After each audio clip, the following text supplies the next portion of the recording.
Good afternoon, everybody. My name is Rick Amato, and I'm an unusual character to be here speaking today. I'm a Tea Party activist. And before, I'm only going to take a few minutes, 5-6 minutes of your time. And before I say what I have to say, I'd like to tell you how someone with an unusual background like mine came to be here today. I wrote an article last week. I'm a columnist, talk show host, etc. I wrote an article last week about your movement, about your protest here in San Diego. As part of that article, I embedded a video of someone we interviewed who called for a revolution in America, said he was a proud socialist, and said that he agreed and spoke fondly with countries like China and Cuba.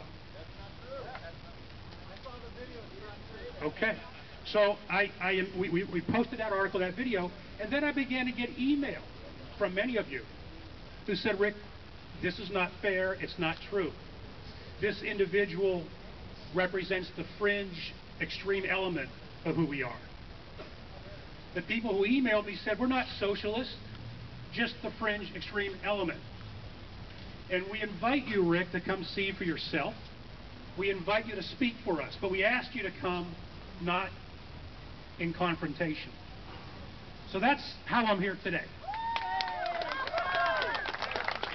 So I'm here as an invited guest to be respectful and polite, and I'll use the word frank in terms of where I come from. And let me say this: what we can agree upon is that there is a feeling that something is fundamentally wrong in America today.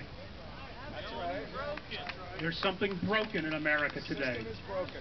And we can agree that both leaders in both parties are responsible. I think we can agree on that. There is a feeling in America today among common folk that if you're wealthy enough, if you're powerful enough, and if you're well connected enough, then the rules don't apply to you.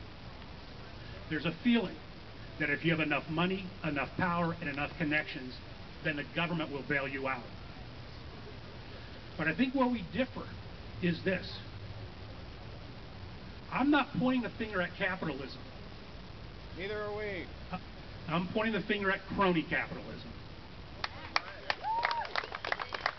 Elected officials go to Washington and they take an oath to uphold, defend, and preserve the U.S. Constitution. They then turn around and cut million-dollar deals with lobbyists to pass laws that go outside the U.S. Constitution. Who does it benefit?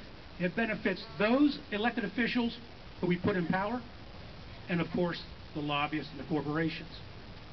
But make no mistake, everyday folks, including you and I, including business executives, corporate executives, are required to live by the rules and play the game that the lawmakers create.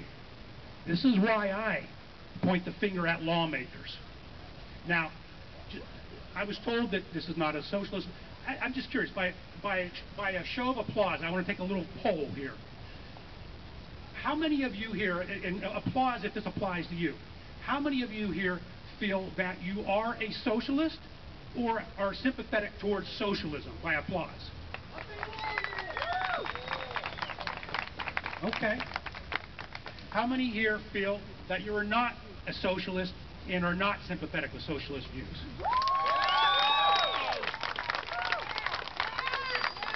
Okay. I think we can agree that those who oppose socialism are in your majority here today. Not necessarily. Well, you don't like that poll I just took? It's a question. I don't know. We're skeptical. Not everybody answers the poll. All right, let's do it again. Let's do it again. I'm not trying to trick. You can't trick us into an evil. You asked the question. You asked the question. I think my problem, at least with the way you phrased the question, is you said... Phrase it the way you want. Okay, you said, or those who are not sympathetic with socialism. We're sympathetic with everyone here because we are the 99%. And because we support a variety of beliefs. We're not just sympathetic with one cause or the other. We're sympathetic with you. and the Tea Party for what we all agree in, and that's that things are messed up right now, and we need to find some way to change them. So am I to understand then that socialism, by that applause and by your comments, I think your comments, I got confused. Yeah, this audience embraces socialism as a solution? No, we don't embrace socialism. No. Never said we didn't like it. This isn't about socialism. New York either. This is not about socialism. It's not about anarchism. It's not about the Tea Party. It's not about Democrats. It's not about Republicans. It's about us coming together to come to a collective solution despite our differences. Thank you. I appreciate the spirit of that, but you still haven't identified what your solution is. But let me say this, folks. No, we haven't. Let me. Still digging a foundation to build. I've got 2 minutes here, and I want to say this. President Obama has embraced your movement. President Obama has spoken in spirit with what you're doing out here on Wall Street and across America. But I want you to be aware of something. President Obama talks about your movement on Wall Street, yet he gets 1/3 of his campaign re-election money from Wall Street. But we will not be President Obama talks about class warfare. He talks about the rich. He was in La Jolla last month, as you know. It cost $35,000 to get a picture taken with him. It cost $10,000 to ask a question. It was closed to the public. And how much money did you get from the Koch brothers? I didn't get any money. He's using you, is my point. All right. Okay. All right. Okay. Co-opted by the Republican Party and the Koch brothers. Mike check. Mike check. Mike check. Mike check. Hey, Mike check. This man came to speak. We will give him respect to speak. Okay? Just like everyone else. Time is up.